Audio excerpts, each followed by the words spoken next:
네, 이 시간은 한국경영기술지도사회에서 소상공인 시장진흥공단의 희망 리턴 패키지, 소상공인들의 희망을 돌려주자라는 그 지원 사업의 설명회를 하는 자리입니다. 이렇게 그 추운 겨울 날씨에 와는 따뜻하네요. 많이들 와주셔서 감사합니다. 지금부터 설명회를 시작하겠습니다. 설명회는 대략 1시간 정도 할 거고요. 그 다음에 그 사업 계획서를 미리 써오셨다든지 아니면 그 멘토링 상담을 받고 싶으신 분들은 그 이후에 여기 자리에 남아 계시거나 저쪽 자리로 옮기시거나 해가지고 1대1 전문가들의 멘토링을 받으실 기회가 주어지고요. 혹시 공간이 남으면은 그거를 사업 계획서를 써진 않았지만 여러 가지 질문 사항이 있다 하는 분들 따로 질문을 받는 시간을 그 이후에 1시간 정도 가질 예정입니다. 예, 시작하겠습니다. 일단 그 희망전 패키지하고 큰 연관은 없지만 여러분이 그 대한민국에서 사업을 하는데 필요한 어떤 게 필요하다라고 생각되는 걸 간단하게 제가 말씀을 드려볼게요. 저는 남대문에서 벨트를 팝니다. 그래서 저는 얘기를 할 때 안녕하세요. 저는 남대문의 유성산가 25호, 30호 태평양에서 남대문 벨트를 취급하고 있는 이정일이라고 합니다. 피혁 자파 기타의 것들을 취급하고 있고 가죽 제품도 있고 아닌 것도 있고 60년대에 있고 뭐 어디에 들어가서 있고 도소매를 하고 있고 온라인보다 오프라인을 먼저 하고 있는데 온라인도 좀 하고 있으며 가죽에 대한 제품에 대해서 약간의 지식이 있고 이렇게 줄줄줄줄줄 얘기 안 하고요. 저는 제가 자기소개를 할 때 안녕하세요. 남대문 벨트쟁입니다. 고맙습니다. 남대문 벨트쟁입니다. 하고 딱 끝냅니다. 제 이름도 얘기 안 해요. 왜일까요? 대한민국은 고도의 자본주의 사회예요. 수요보다 공급이 더 많아요. 그죠? 길거리 보면 한 집 걸로 한 집이 커피집이지 않습니까? 그래가지고 어떻게든 물건이 안 팔려서 고생들을 하시잖아요, 여러분들. 그러지 않고 공급보다 수요가 많으면 여러분이 지금 이 자리에 이렇게 막 장사 안 하고 사업 안 하고 이렇게 와서 앉아 계실 이유가 없어요. 가서 가만히만 있어도 물건이 팔리는데. 지금 그런 상황이 아니니까 뭔가 정부에서 지원 같은 걸 받고 싶어서 여기 오신 걸 겁니다. 그러면 정부 지원만 받으면 다 해결이 되느냐? 아니죠. 기본적으로 내 사업에 경쟁력이 있어야 될 거 아닙니까? 경쟁력 중에 하나로 고객이 내 사업에 대해서 잘 인지하고 내 사업체에 와서 내 제품과 내 아이템을 구매할 까놓고 얘기해서 내가 고객 주머니에서 돈을 가져올 능력이 돼야 돼요. 다른 사람이 아닌 내가, 다른 벨트 장사가 아닌 남대문 벨트쟁인 내가.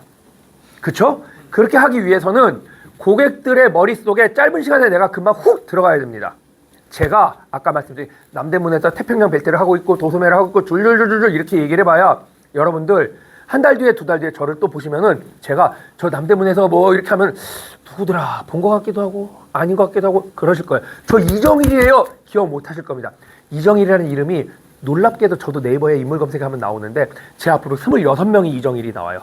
전부 다 검사, 변호사, 판사, 의사, 정치인, 베스트셀러 작가. 제가 그 위로 치고 들어갈 방법도 없습니다. 그래서 저는 제 이름을 얘기를 안 해요. 남대문 벨트쟁이 7글자에 제가 지금 한 2, 3분 정도 길게 얘기한 게 다 들어있어요. 그리고 제가 자기소개를 할 때 남들하고 다르게 어느 업체에 누굽니다 안 하고 남대문 벨트쟁입니다라고 했기 때문에 여러분이 나중에 만약에 한 달 뒤에 두 달 뒤에 저를 만나실 일이 있을 때 우리 어디서 봤는데 아 제가 남대문에서 벨트 기억나요 하실 겁니다. 근데 제가 남대문 태평양 벨트에서 도소매 유통을 하고 있는 이정일이라고 합니다 하면 기억 못 하실 거예요. 제가 좀 길게 얘기했는데 이 얘기를 왜 하냐면요, 자본주의 사회에서는 고객한테, 클라이언트한테 여러분의 사업체, 여러분의 아이템이 최대한 빨리 깊이 경쟁자들하고 다르게 기억에 남게 이렇게 그 사업 진행을 하는 게 여러분들한테 도움이 되지 않을까라는 말씀을 드리려는 겁니다. 제가 그런 식으로 해서 비교적 잘 먹히고 있는 편이거든요. 그래서 저는 지금 제가 여기 지금 이 자리에 서 있는 제 입장에서는 여러분이 제 고객이에요. 저는 여기 지금 강사라고 서 있습니다. 여기 뭐 믿어지지 않으시겠지만 학벌이 나쁘지가 않아요. 그리고 자격증도 굉장히 많이 있고 저서도 있습니다. 이런 얘기 한마디도 안 해요. 왜? 이 자리에 서는 사람들은 대부분 저런 걸 다 가지고 있기 때문이죠. 그런데 이 자리에 서는 사람들이 하루도 안 빠지고 전통시장에 가서 골라골라 실제 현장에서 장사를 하고 오는 사람은 거의 없어요. 저 오늘 아침에도 남대문에서 벨트를 팔다가 여기로 왔습니다.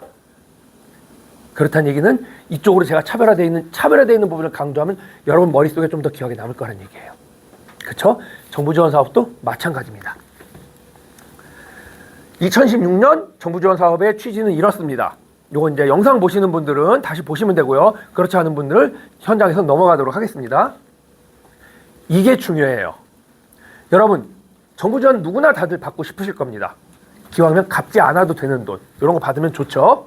우리가 고객한테, 손님한테 물건을 팔려면 내 아이템, 내 서비스를 제공하고 돈을 받으려면, 가치를 지불받으려면 어떻게 해야 되죠? 그 사람이 뭘 원하는지를 알아야 돼요. 그렇죠?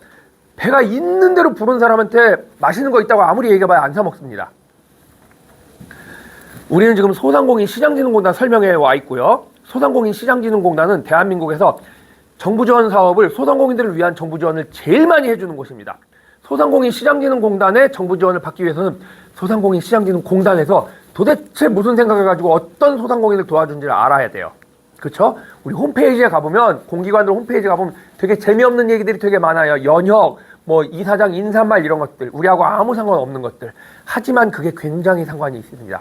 거기를 보다 보면 우리 공단에서는, 우리 소상공인 시장진흥공단에서는, 우리 경영기술지도사에서는 어떤 사람들을 도와줍니다라는 것들이 쓰여 있어요. 대놓고 쓰여 있지 않아서 안 보이는데, 그래서 제가 정리를 했어요. 이 그림들은 소상공인 시장진흥공단 홈페이지에 있는 그림들입니다. 그림이 잘 안 보이실 것 같아서 제가 여기 키워드를 위에다 뽑았어요. 보이시죠? 지속가능 성장, 지역 특화, 상생 협력, 도약, 혁신, 성장, 데이터, 디지털, 스마트, ESG. ESG는 친환경입니다. 여러분 사업에 이런 요소들이 들어있으면은 소상공인 시장진흥공단의 자금 담당자가 관심을 가지기 시작한다는 거예요. 많이 들어있으면 많이 들어있을수록 여기 도와줘야 되겠는데, 심지어 이게 다 들어있으면 여러분이 신청을 안 해도 여기서 전화가 갑니다. 혹시 사업에 이런 거에 관심 있으면 한번 지원해 보시라고. 너무 감사한데 저 어떻게 알고 전화를 주셔서, 인터넷에서 검색을 해보니까 당신네 사업체가 이런 거 잘한다고 하는데 성장 가능성이 높은 것 같아서 한번 제안해 봅니다. 정부에서 지원해 보라고 자금을 대주겠다고 전화가 먼저 온다니까요. 정부에서. 제가 그런 일을 겪은 적이 있어요. 그래서 여러분의 사업에 이런 것들이 들어가 있으면 정부에서 지원을 받을 가능성이 높아진다고 생각하시면 됩니다. 대충 항목들을 보면 아시겠지만 다 이 국가가 발전하는 데 도움이 되는 그런 키워드들이에요. 이런 것들이 들어가 있으면 돼요. 여러분이 치킨집을 하는 분이 있다고 해보겠습니다. 대한민국에 치킨집이 몇 개나 될까요? 확실하지 않습니다. 한식이라고 해놓고 치킨 파는 분도 있고, 치킨집이라고 등록해놓고 떡볶이를 파는 분도 있으니까. 대략 2025년 말에 적게는 4만 몇천 개, 많게는 5만 5천 개 정도의 치킨집이 대한민국에 있대요. 내가 치킨집을 창업하려고 하는데 정부에서 자금을 좀 대주세요 하면 대줄까요? 대출금이 아니야, 안 갚아도 되는 돈? 안 대줍니다. 왜? 치킨집 하시려는 분들은 정부에서 자금 안 대줘도 치킨집 하실 분들이에요.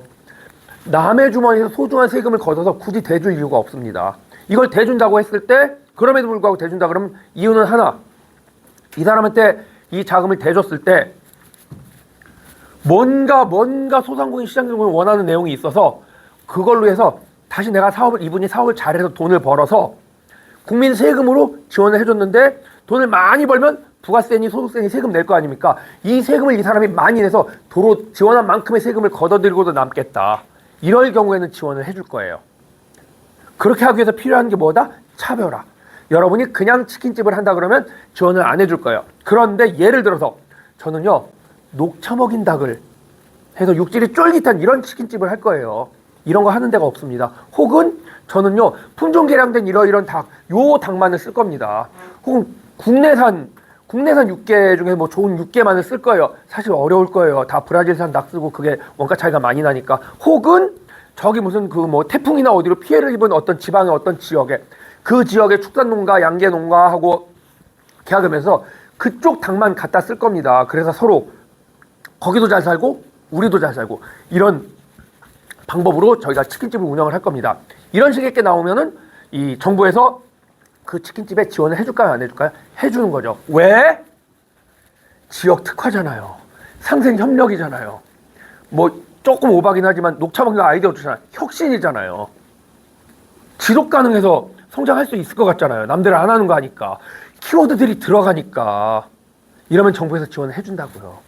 여러분이 그냥 옷가게를 그냥 한다. 혹은 그냥 무슨 유튜브 이런 거를 유튜버를 하고 싶다. 그냥 하면 안 뽑아줘요. 왜냐면 정부 지원을 안 받아도 그냥 그렇게 하겠다는 분들이 많이 있으니까. 그런데 금방 제가 말씀드린 것처럼 남들이 안 하는 차별화 요소, 자, 정부 지원을 내가 했을 때 경쟁률이 2대1이야, 3대1이야, 5대1이야. 인터넷 판매를 하는 사람이 5명이 왔는데 이 중에 1명만 뽑아야 돼. 나머지 4명 말고 나를 뽑아야만 되는 이유를 여러분들이 가지고 그걸 사업계획서 서류에다 넣어가지고 그걸 제출하면 그 정부에서는 그걸 보고 1번, 2번, 3번, 5번 빼고 여기 4번, 2번 뽑아야 되겠다 라고 한다는 겁니다. 그 내용이 들어가면 돼요. 자, 이건 그 오프라인에 와 계신 분들은 프린트에 있습니다. 제일 위에 있는 사이트부터 중요한 사이트라고 보시면 돼요. 시간 날 때 이렇게 하나씩 들어가서 보시면 됩니다. 소상공인 시장진흥공단. 오늘 우리 설명의 핵심 되는 기관이고요. 중기벤처부 산하의 기관입니다. 소상공인 24, SBG 24, 그 다음에 우리 이번에 희망 리턴 패키지. 저게 중요하고요. 혹시 이 사업 외에 다른 사업이 이후에 관심이 있으시면 오프라인 매장 하시는 분은 스마트 상점이라는 저게 아마 올해도 10,000개 이상의 소상공인한테, 10,000명 이상의 소상공인한테 여러 가지 IT 기기, 뭐 키오스크라든지 음식점 서빙 로봇이라든지 ERP 시스템 이런 것들을 지원을 해줄 거예요. 저것도 한번 관심을 가져보시면 좋을 겁니다. 소상공인 시장진흥공단 지원 사업이 작년 대비해서 올해 또 많이 바뀌었습니다. 이렇게 총 7개 카테고리로 갈렸고요. 저기 하나 오타가 났는데 희망 리턴 패키지는 저기 제일 끝 하단에 소상공인 재기 지원 거기에 해당되고요. 그 다음에 여기는 지금 해당이 아닌데 우리 좀 젊은 분들 중에 예비 창업 아이디어 창업자들 같은 경우에는 이 기업가형 소상공인 육성에 혁신 소상공인 창업 지원 이게 신사업 창업 사관학교라고 작년까지 있었던 겁니다. 이런 걸 지원해 보시는 것도 좋은 생각이라고 생각을 합니다. 우리가 오늘 여기서 설명드릴 거는 사회안전망 구축 쪽의 희망 리턴 패키지 쪽입니다. 희망 리턴 패키지. 희망 리턴 패키지도 지금 저희가 여기서 설명드릴 거 외에도 여러 가지가 있어요. 사실은 희망 리턴 패키지 정말 사업이 안 되고 내가 돈도 없고 너무 힘들어서 폐업을 하려고 해. 지금 폐업을 하려고 해. 그리고 나는 다시 사업을 할 의지도 없어. 그런 분들 같은 경우는 희망 리턴 패키지 중에 원스톱 폐업 지원, 사업 정리 컨설팅이라는 걸 신청하실 수가 있어요. 폐업을 해보신 분은 아시겠지만 폐업할 때 제일 큰 걸림돌 중에 하나가 의외로 생각지도 못했는데 오프라인 사업장을 철거하고 원상복구를 해야 되는 비용이 몇백만 원이 들어갑니다. 지금 돈이 없어서 폐업을 하는데 그 돈을 마련을 못해서 폐업도 못 하시는 경우들이 있어요. 그 비용을 정부에서 신청을 하면 평당 20만 원, 30평, 최대 600만 원까지 철거비, 원상복구 비용을 지원을 해주는 게 희망 리턴 패키지 중에 원스톱 폐업 지원이라는 그런 사업이 있습니다. 그리고 나는 폐업을 하고 다시 사업을 할 생각이 없어. 취직을 하고 싶어. 하시는 분들을 안내해드린 게 특화 취업 지원 해서 취업하고 나면 나중에 1년 동안 다니고 나면 취업 장려금도 주고 이런 프로그램이 있어요. 그리고 이제 저희가 이번에 지금 이 자리에서 하는 게 재기사업화 지원이라고 해서 내가 지금 사업이 어려운데 잘해보고 싶어. 혹은 사업이 이미 어려워서 폐업을 했었는데 다시 이제 잘해보고 싶어 하는 분들을 위해서 만드는 게 재기사업화 지원입니다. 이쪽에 일반적으로 제일 관심이 많으세요. 왜? 정부에서 지원금을 많이 주니까. 그만큼 이게 중요하다는 뜻입니다.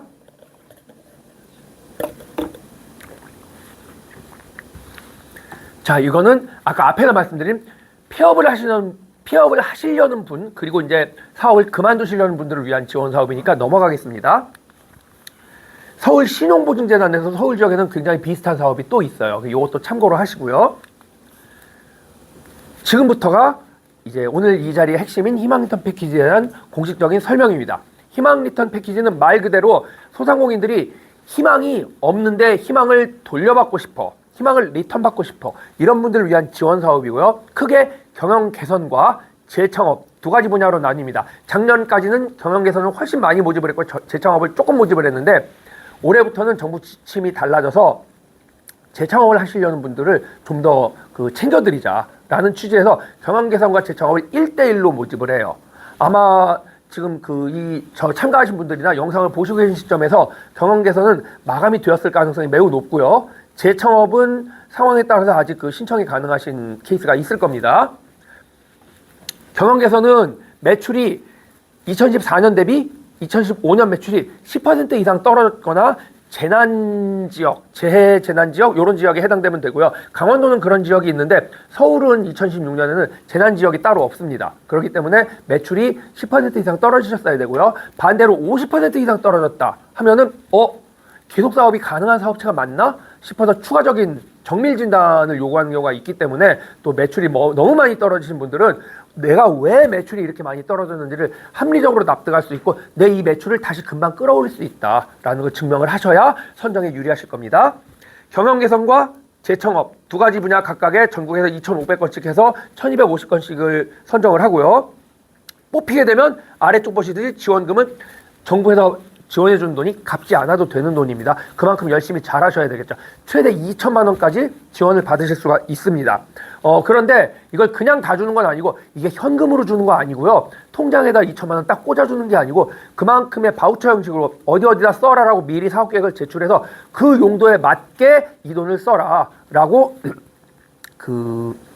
내 통장이지만 내가 함부로 돈을 못 빼는 데다가 돈을 입금을 해준다고 생각하시면 돼요. 그 다음에 내가 어디다 썼어요 라고 승인을 요청을 하면 그쪽으로 바로 나갑니다. 그러니까 결국 뽑히더라도 내 손에 10,000원짜리 50,000원짜리는 한 장도 안 들어오는 겁니다. 대신 우리 가게 인테리어 하는 데 쓰고 우리 가게 홍보 마케팅 하는 데 쓰고 그 업체 쪽으로 돈이 가는 거라고 생각하시면 돼요. 그리고 정부에서 지원해주는 돈의 15% 2천만 원 맥시멈 다 받았다고 했을 때 300만 원 정도는 여러분이 자부담금으로 내셔야 돼요. 그리고 부가세는 돌려받을 수 있는 돈이기 때문에 부가세는 정부에서 지원을 해주지 않습니다. 그래서 2천만 원에 1,000만 원이라 그러면 최대 3천만 원이 되는 건데 3천만 원에 해당하는 부가세 10%면 300만 원이라 300만 원 정도를 세금으로 냈다가 나중에 환급해서 돌려받을 생각을 하셔야 되기 때문에 여러분이 이 사업을 신청하시려면 2천만 원을 다 받는다는 기준하에 2천만 원에 20%인 600만 원 정도의 현금을 조달하실 능력이 되셔야 됩니다. 자, 이거는 현장에서는 이제 받으신 분들 전단지에 있는 내용이고 앞에 내용들 정리한 거니까 넘어갈게요. 이 페이지가 핵심입니다. 현장에서 나눠드린 데는 이게 내용이 있고요. 첫째, 지원구분은 요건 넘어가고요. 세 번째, 사업을 잘하고 있다고 해야 될까? 못하고 있다고 해야 될까? 이게 고민인데, 여러분, 정부 지원 사업은 정부에서 자금을 지원해주는 사업입니다. 그러려면 내가 잘한다고 해야 될까요? 못한다고 해야 될까요? 무조건 잘한다고 해야 되는 게 맞는 겁니다. 원래는요. 대한민국은 전 세계에서 정부 지원이 제일 많은 국가 중에 하나예요. 정부 지원 사업이 몇 개나 있을 것 같으세요? 1년에 정부 지원 사업이?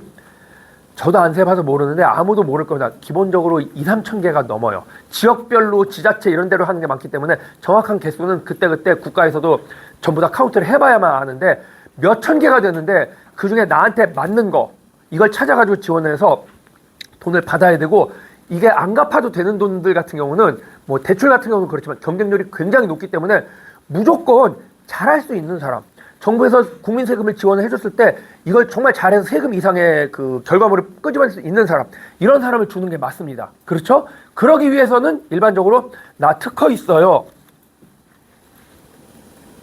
죄송합니다. 나 특허 있어요. 저 기술이 있어요. 혹은 뭐 내가 이미 고객을 굉장히 많이 가지고 있어요. 내가 캐릭터를 막 브랜드를 가지고 있어요. 이렇게 어필하는 게 맞는데 유일하게 그렇게 하지 않고 저 어렵고 힘든데 도와주세요를 시작해도 되는 사업이 하나 있어요. 그게 바로 없는 희망을 돌려주세요는 희망 리턴 패키지입니다. 그래서 희망 리턴 패키지는 벤처기업, 대기업 막 굉장히 잘 나가는 이런 분들이 희망 리턴 패키지 지원을 하면은 다른 데서 뽑히는 게 여기서는 떨어지는 경우도 있어요. 심사위원분들이 아니 이렇게 젊고 똑똑하고 능력도 있고 특허도 있고 대단한 분이 왜 굳이 이 사업까지 와서 신청을 하려고 하지? 하고 점수가 너무 잘 나와서 떨어뜨리는 경우도 생깁니다. 그래서 젊은 분들, 똑똑하신 분들 같은 경우는 만약에 이걸 받고 싶다 그러면 내가 특허가 15개 있어. 그 다음에 무슨 뭐 브랜드도 막 20개 있어. 이렇게 했을 경우 요런 말씀을 드려야 될지 모르겠는데 사업 계획서에다 다 적지 말고 1개나 2개만 적으세요. 그리고 공통적으로 희망을 리턴 돌려받아야 되기 때문에 내가 지금 굉장히 힘들어 라는 얘기로 시작하셔도 됩니다.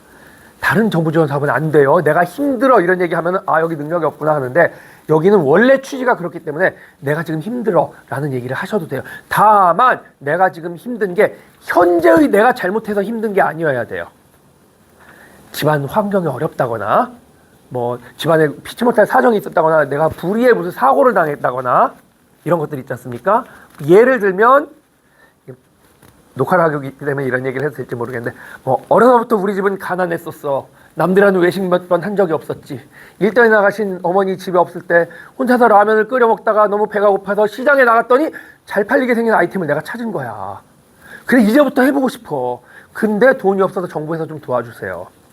이런 스토리가 있으면은 그냥 내가 처음부터 서울대학교 나왔고 뭐 나왔고 이렇게 해서 푸드테크로 잘해보려고 그러는데 도와주세요 하는 분들보다 이 희망 리턴 패키지에서는 점수를 더 받을 수 있다는 겁니다. 내 잘못이 아닌 내 어려운 상황을 설명해서 먹힐 수가 있다면.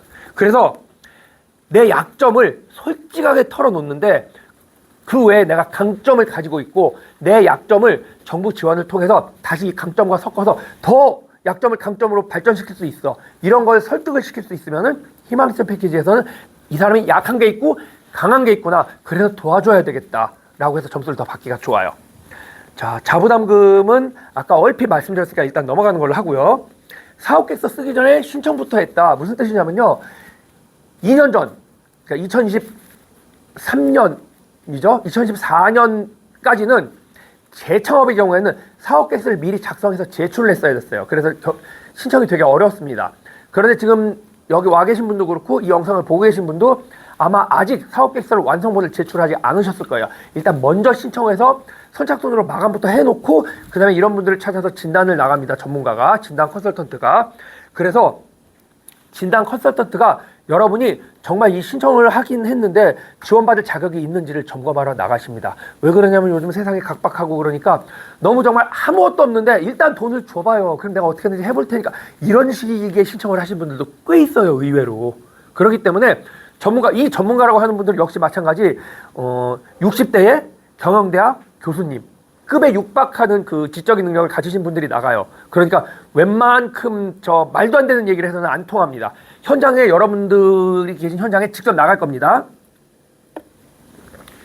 2번을 나가서 처음 한 번은 어떤 걸 하시는 분들인지 모르니까 안내를 설명을 듣고 예 그러세요. 예전에 어떤 걸 하셨어요. 그 상황은 어떻고 환경은 어떠세요. 막 물어보고 여기 없구나. 이따가 말씀드릴게요.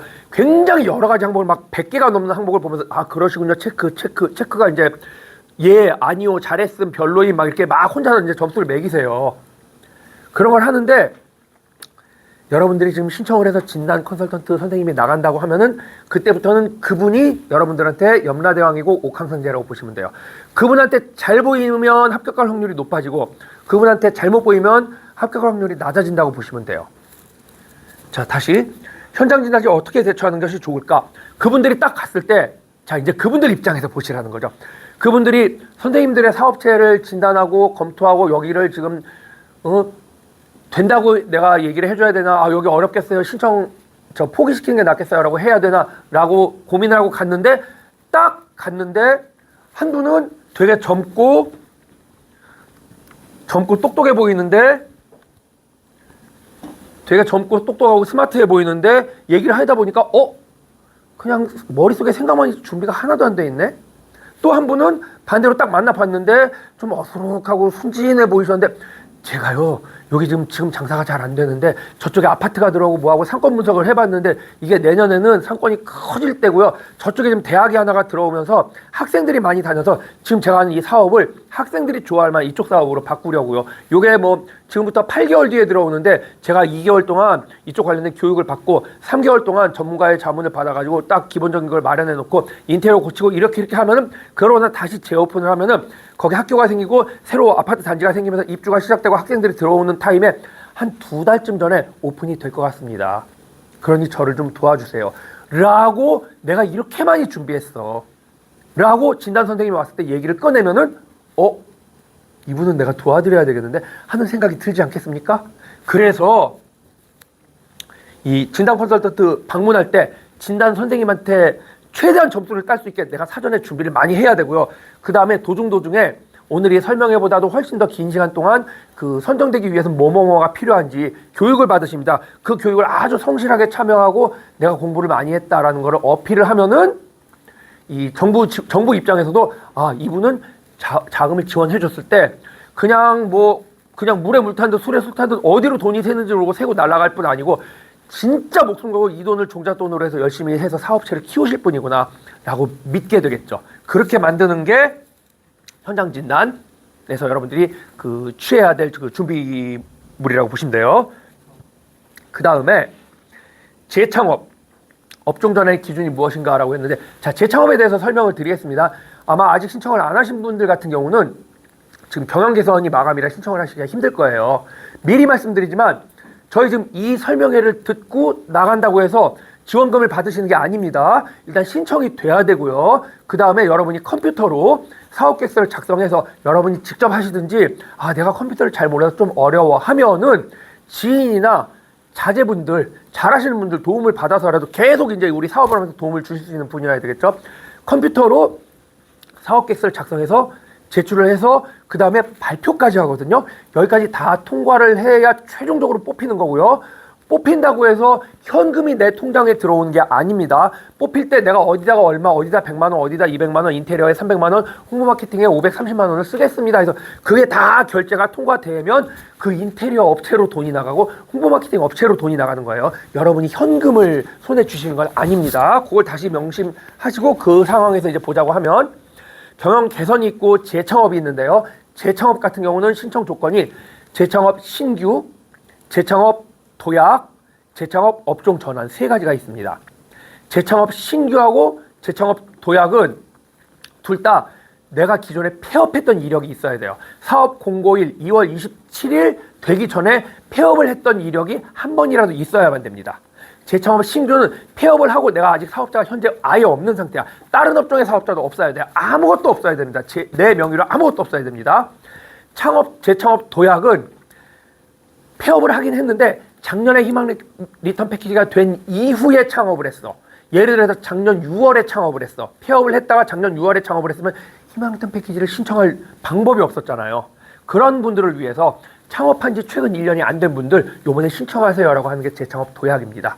그리고 마지막으로 업종 전환이라고 하는 거는 경영 개선 신청을 못 하신 분들 같은 경우, 내가 장사가 너무 안 돼서 업종을 아예 바꾸고 싶어. 내가 지금 여기 조그맣게 분식집을 하고 있었는데, 그럼 외식업입니다. 아, 분식집 너무 안 되고 여기 지금 먹을 거 사 먹으러 다니는 애들이 없어갖고 그 주위에는 좀 나이가 좀 있는 사모님들, 이런 분들만 있어서 사모님들이 떡볶이 이런 거 잘 안 사 먹잖아요.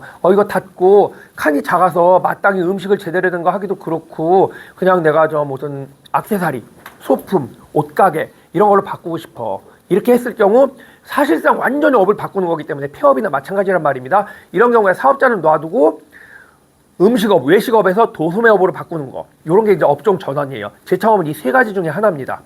그 업종 전환의 기준이 소상공인의 업종은 크게 큰 대분류가 네 가지로 갈린다고 생각하시면 돼요. 외식업, 도소매업, 서비스업, 제조업.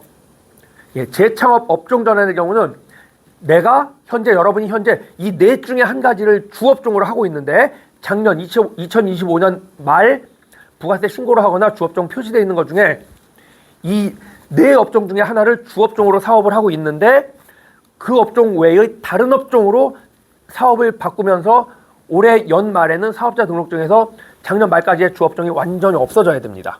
이렇게 하는 게 업종 전환이에요. 보다 자세한 거는 우리 그 경영기술 지도사 회의나 운영기관에 문의를 하시면 세부적인 답변이 나올 겁니다.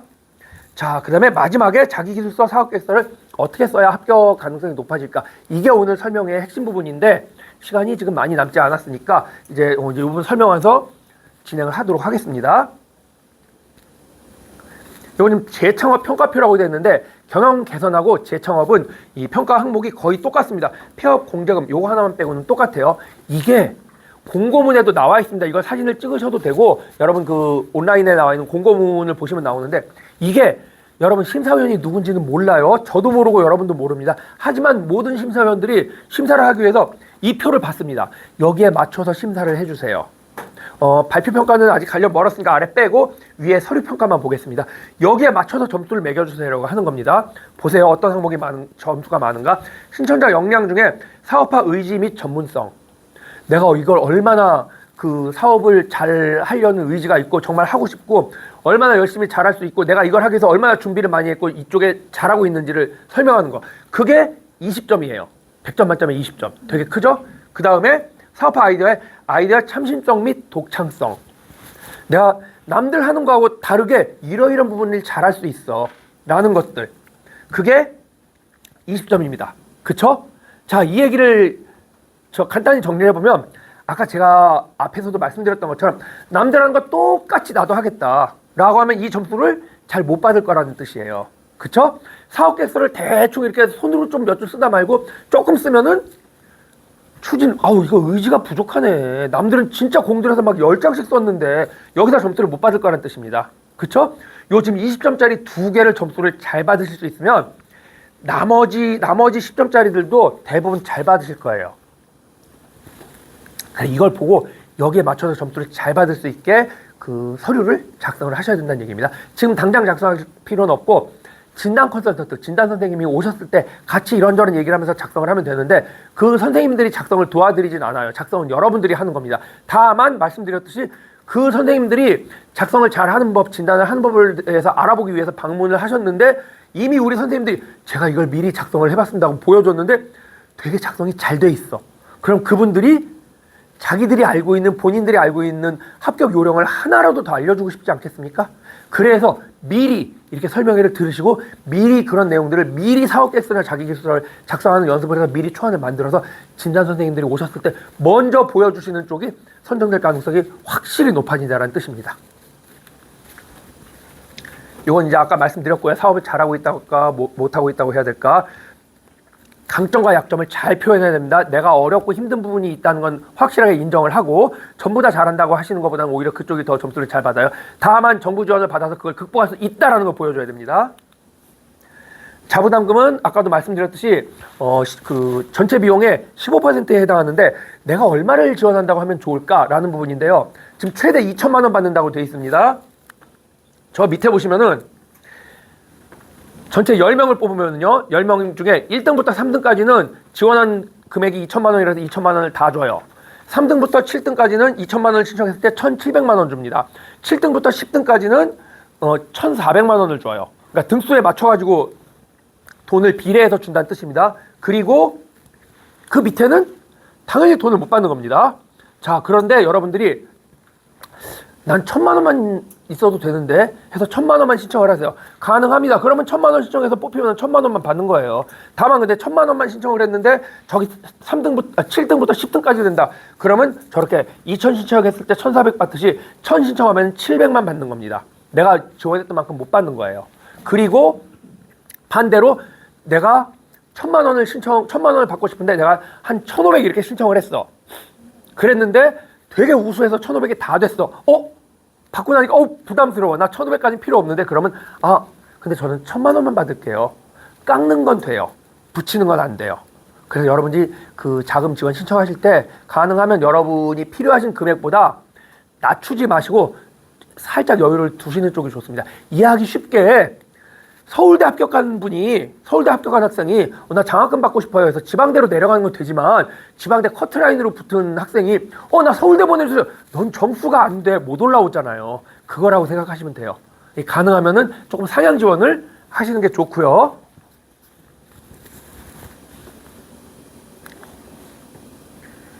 자, 아까 그 현장진한테 어떻게 하는 것이 좋은가라고 해서 사전에 준비를 많이 하시라고 말씀드렸지 않습니까? 여러분 인터넷 검색해보면은 여러분 하시려는 사업의 트렌드라든지 옷 같은 경우는 내가 20대 옷을 할 거다 그러면 20대 옷에 남성복 종류가 지금 현재 전체적으로 전국적으로 매출이 오르고 있는지 떨어지고 있는지 시장조사 이런 거 검색해보면 나와요. 구글 같은 데나 네이버 같은 데도 검색해보면 나옵니다. 50대 여성복 시장 규모 시장 전망 이런 식으로 해보면 되게 전문적인 그런 글도 많이 나오고 표나 그래프 같은 게 나와요. 그런 거를 찾아가지고 이렇게 캡처해가지고 여러분 사업계획서 갖다가 붙이세요. 그러면 뭔가 공부를 굉장히 많이 한 것 같은 티가 나지 않습니까? 나 이렇게 준비를 많이 했어요 선생님 이라고 어필하기가 좋죠. 이런 게 있으면 좋다라는 겁니다. 그리고 오프라인을 하시는 분들 아까 말씀드린 여기 상권 분석이 소상공인 시장진흥공단에서 진행하는 상권 분석 프로그램이 있거든요. 그런 걸 돌려보고 분석을 해보신다든지 아니면 또 어떤 업종이 선생님이 하시려는 업종이 대략 어느 쪽일까요? 저 지금 식품 제빵 하는 게 하나 있어서. 제빵. 네. 제빵이 제조가 메인일까요? 아니면 베이커리 매장에서 판매가 메인이실까요? 제조가 메인. 제조가 메인입니다. 자, 그럼 제조라 그러면 제빵 제조가 메인이라 그러면 이번에 상권 아니고 인터넷에서 검색을 해봐요. 요즘 두쫀쿠 대열풍이지 않습니까? 나 제가 제 빵에다 두쫀쿠를 하겠다. 그래서 시장 분석을 했다. 자, 이러면 우와 하면서 뽑아줄까요? 안 뽑아줄까요? 안 뽑아줍니다. 왜? 여러분 네이버 데이터 랩에 보면은요, 두쫀쿠 검색해 보시면은요, 1월 17일자 검색량이 피크 찍었고요, 1월 27일자 검색량이 피크 찍었고, 지금 2월 9일 이제 지금 열흘 조금 넘었는데 벌써 그 피크 찍었을 때 검색량의 반도 못 미쳐요. 그래프가, 검색 그래프가 이렇게 완전 저 산꼭대기 찍고 지금 내려오고 있습니다. 그렇다는 얘기는 앞으로 3개월, 6개월 뒤에는 두쫀쿠, 지금 벌써 줄 안 쓰고 사 먹거든요. 두쫀쿠 찾는 사람 별로 없을 거예요. 그때 되면 가격이 떨어지니까 지금 단가도 절반 이하로 떨어질 겁니다. 이제 와서 두쫀쿠를 새로 시작하시는 분들은 죄송하지만 그 시점에서는 돈이 안 될 가능성이 높아요. 그렇게 망한 게 뭐가 있죠? 탕후루. 탕후루가 그 대표 1위 프랜차이즈 업체가 70개, 80개, 2013년에 7, 80개 정도 매장을 가지고 있다가 2014년에 500개까지 매장이 엄청 늘었어요. 그러고 2015년에 1년 만에 대부분 망해서 150개로 줄었습니다. 이렇게 유행이 확 들어오고 확 나가는 것 같은 경우는 정부에서 지원을 해준다, 안 해준다? 안 해줍니다. 왜냐면 사업 다 끝내고 이제 창업한다고 할 때쯤이면 유행이 끝나고 여기 망하게 생겼는데, 내가 이런 시장 조사를 했습니다. 그래서 이건 아닌 것 같고요. 제과 제빵 쪽에서는 오히려 효모를 그냥 아무 효모나 갖다 쓰는 게 아니라 우리만의 발효종을 가지고 있는데, 이 발효종을 선생님이 직접 가지고 계셔도 되고, 아니면 발효종을 가지고 있는 그 제빵 명인이 있는데, 제빵 명인의 발효종을 갖다가 우리가 해서 대량으로 배양을 해가지고 이거를 좀 양산을 하는 방법을 내가 연구를 해서 이걸 지금 성공을 했다. 그래서 제빵 명인을, 정말 속이 불편하지 않는 글루텐 프리 발효종을 가진 제빵 명인을 모시고, 제가 그냥 생각나는 대로 얘기하는 거예요. 이런 분들을 모시고 그런 소화가 잘 되는 이런 빵을 만들어 가지고 공급을 하려고 하는데, 기존에는 이게 찾기도 힘들고 식감도 안 좋고 맛도 이상하고 한 게 있었는데, 그걸 선생님이 해결하셨다. 요렇게 해결했고, 요렇게 해결했고, 요렇게 해결했고, 조목조목 잘 적어가지고 이렇게 내가 여기까지 이렇게 연구를 했어요 라는 내용을 적으면, 자, 진단하는 선생님이나 정부에서 심사를 딱 갔을 때 그냥 동네 빵집 요즘 1,000원짜리 빵 이런 거랑 비교도 안 되는 거 아닙니까? 야, 이건 굉장히 특이한데, 굉장히 스페셜한데, 이거는 제과제빵 명인까지 모시고 할 정도면 이건 이런 데는 키워줘야 되겠는데 하실 거 아닙니까? 그럼 이제 선정될 가능성이 높은 거예요. 이런 걸 준비를 진지하게 하셨다가 진단 선생님이 방문했을 때 나 이렇게 준비했어요 하고 보여주시면은, 이거 이렇게 맞추고 저렇게 맞춰봅시다. 여긴 가능성이 있겠습니다. 하고 그분이 기분이 더 좋으시면 이거 말고 이런 것도 있어요 하고 거기다 막 붙이면 좋은 혹을 막 돈 되는 혹을 막 다 더 붙여줄 수도 있는 거죠. 이런 거를 미리 준비를 잘 해놓으셔야 된다는 뜻입니다. 네, 자기기술서는 아까 말씀드렸듯이 지금은 어렵지만 앞으로는 좀 잘 할 수 있다, 성장할 수 있다. 그러기 위해서 내가 지금 자본이나 이런 게 좀 부족한데 좀 도와주세요. 이런 내용들이 들어가 있는 게 좋고요. 필요하시면 사진 찍으시고 차별화된 부분을 강조하시는 게 좋습니다. 이건 나중에 아마 영상이 올라갈 거기 때문에 그때 올라갈 뒤에 이제 다시 보셔도 되고요.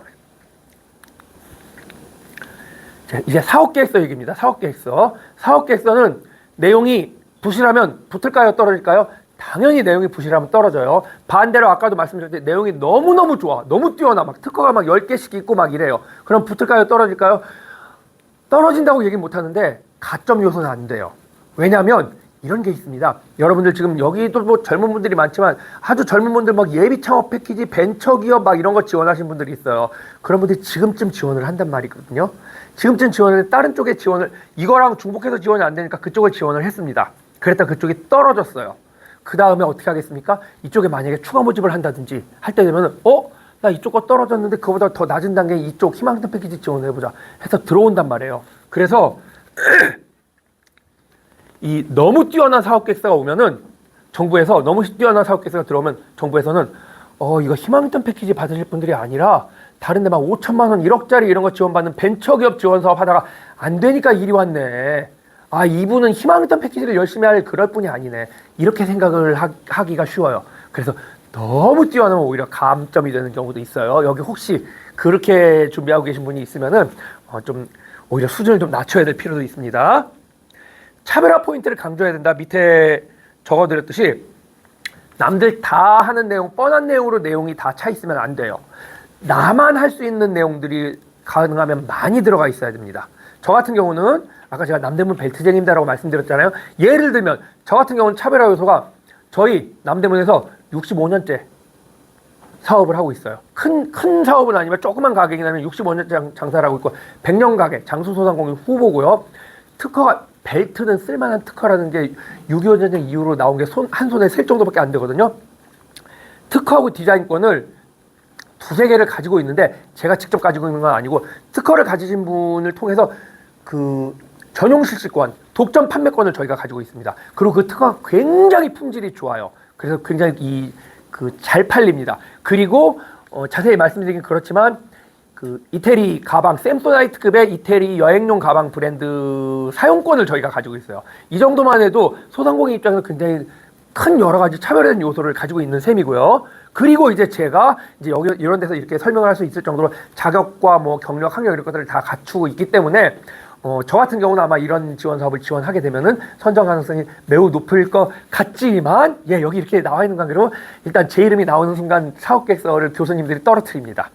그런 게 있는데요. 그래서 이렇게 여러분이 지식재산권 이런 게 있으시면 특허가 있으면 제일 좋고요. 실용시장 같은 게 있어도 좋지만 없으면 상표권 같은 거라도 저작권 같은 거, 디자인권 이런 거라도 있으시면 없는 것보단 낫습니다. 그런 걸 자기계획서 같은 데다 나 이렇게 준비가 많이 돼 있어요 라고 안내해 주시면 좋다라는 뜻입니다.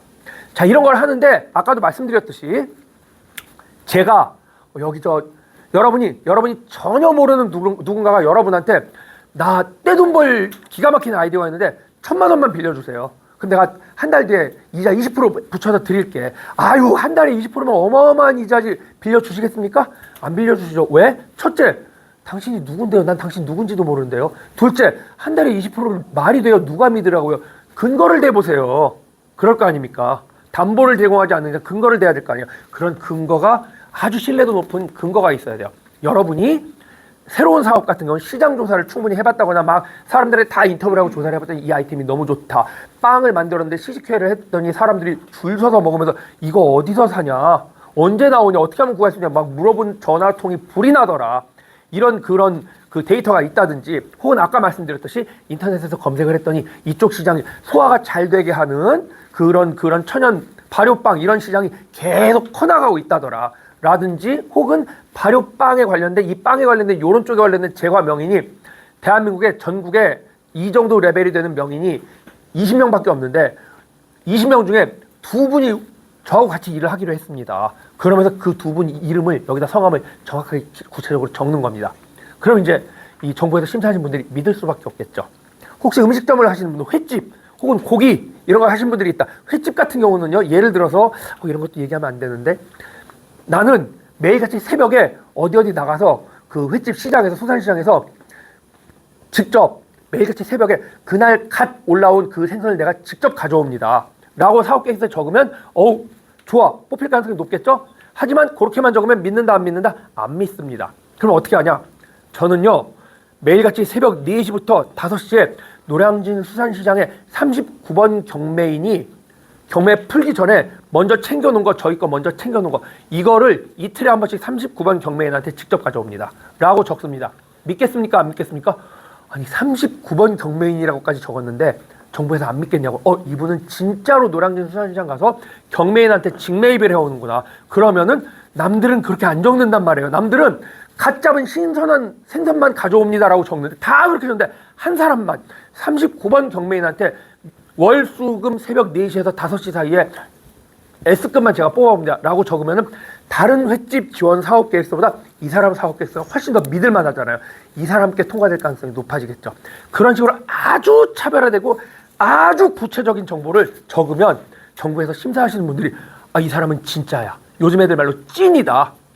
진짜인가 한번 서류 통과시켜서 발표평가할 때 들어보자.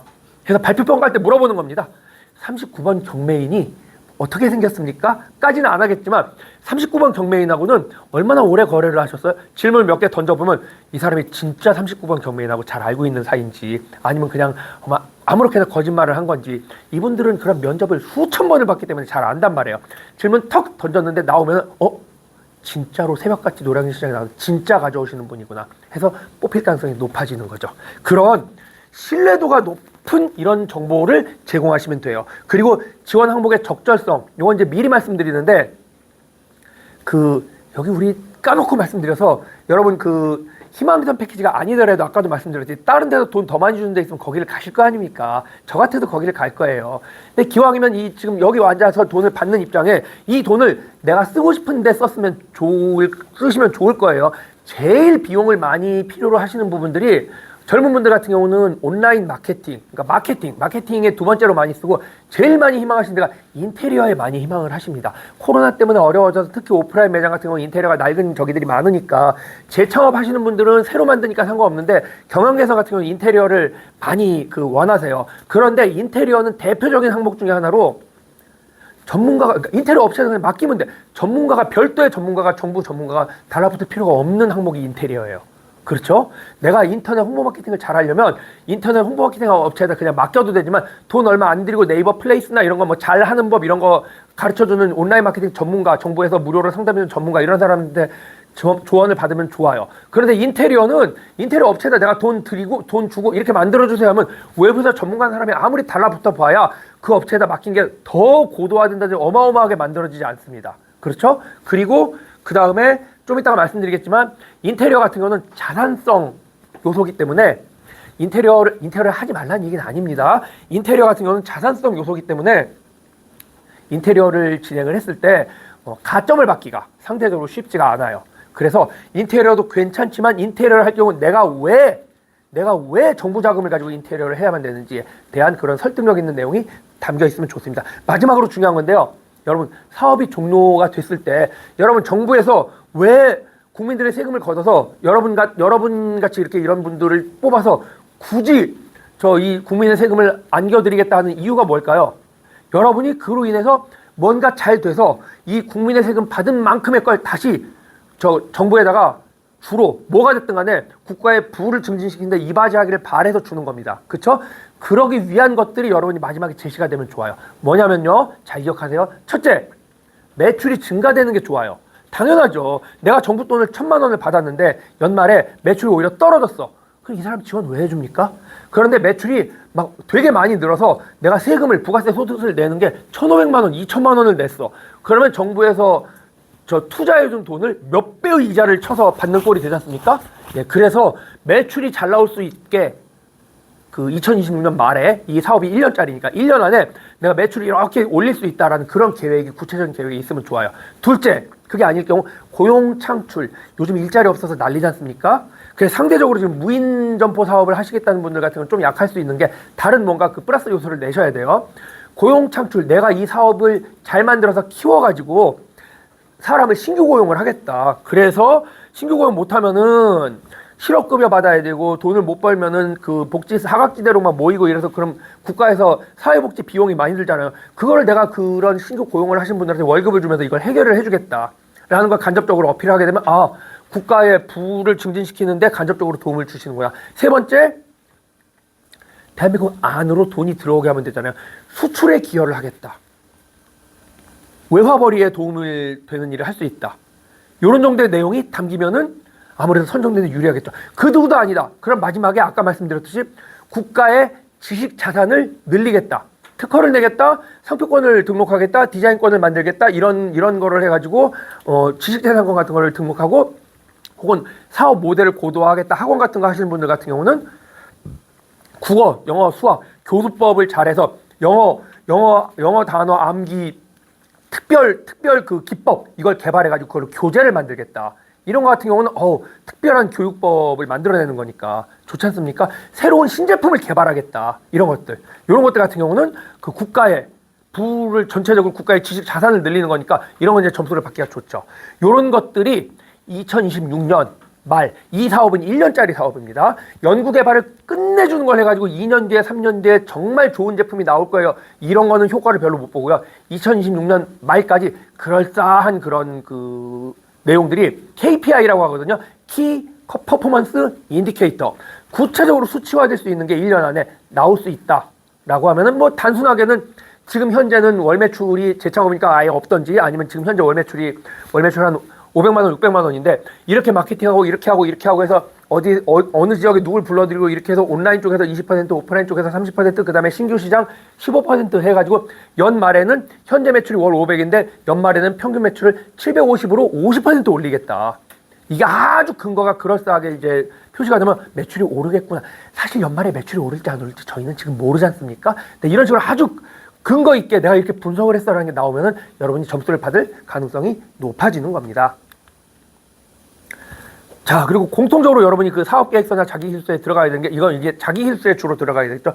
아까도 말씀드렸듯이 디지털 역량 보유. 나 컴퓨터 기본적으로 쓸 줄 알아. 컴퓨터 쓸 줄 모르면은 이게 밑에도 나오니까 이나라돔 이런 그 시스템을 통해서 여러분이 직접 자금 집행을 해야 되거든요. 근데 컴퓨터를 쓸 줄 모르면 그런 걸 못 하시기 때문에 돈을 줘도 속된 말로 줘도 못 먹네라는 꼴이 발생을 해요.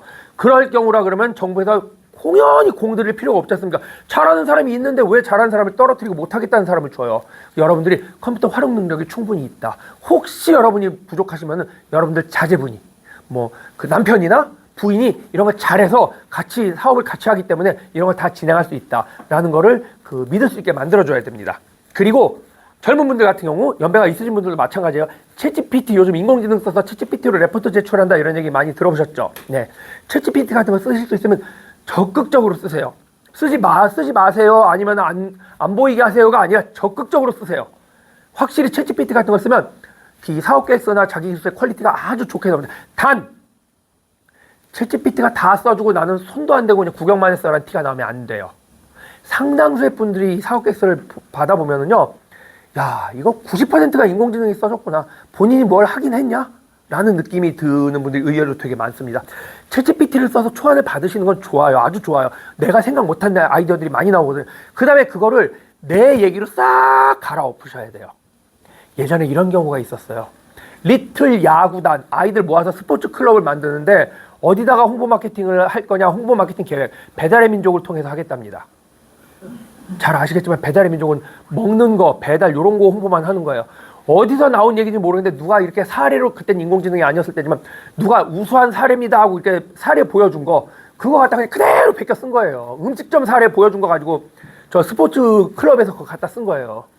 당연히 한 페이지 넘어가서 딱 나오는 순간 그 뒤에 안 읽어보고 바로 그냥 찢어서 버립니다. 그런 정도의 사업 계획서는. 너무 성의가 없잖아요. 그러니까 챗GPT를 쓰시는 건 괜찮은데 인공지능을 쓰시는 건 괜찮아요. 전부 다 내가 다시 읽은 다음에 아이디어만 취해서 내가 쓴 내용으로 다 바꾸셔야 돼요. 네, 그 정도를 생각하시면 됩니다. 이게 여러분이 그 보신 그 제출하셔야 되는 자기 역량 기술서와 사업 계획서의 내용이에요. 요거는 공고문에도 나와 있고 여러분 작성하시려면 공고문을 다운받아서 작성을 하셔야 될 테니까 구체적으로 보시면 되고, 말씀드렸듯이 자기 역량 기술서 한 페이지야. 그러니까 한 페이지만 딱 써. 그러면 선정되시기가 좀 어려울 수 있어요. 사업 계획서 4페이지인데 첫 페이지는 표가 양식이 정해져 있어요. 마지막 페이지도 그 사업 계획의 그 사업비를 어디다 어떻게 쓰겠다 정해져 있는 거기 때문에 양식이 딱 정해져 있습니다. 그러면 양식을 늘리고 줄일 수 있는 건 2페이지입니다. 저 2페이지를 그렇다고 2페이지만 딱 쓰면은 떨어질 가능성이 높습니다. 왜? 잘못했다는 게 아니라 내 경쟁자들은 그거보다 훨씬 공들여서 훨씬 조사를 많이 해서 꽉꽉 채워서 많이 쓰니까. 그래서 아마 저 사업 계획서 같은 경우는 특히 4페이지 가지면 안 되고요.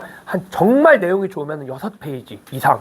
아니고 내가 정말 특허나 이런 게 없고 좀 자신이 없다 하면은 정말 이런저런 내용을 열심히 조사를 하셔서 6페이지가 좀 넘어가는 분량을 작성을 하시는 게 좋을 겁니다.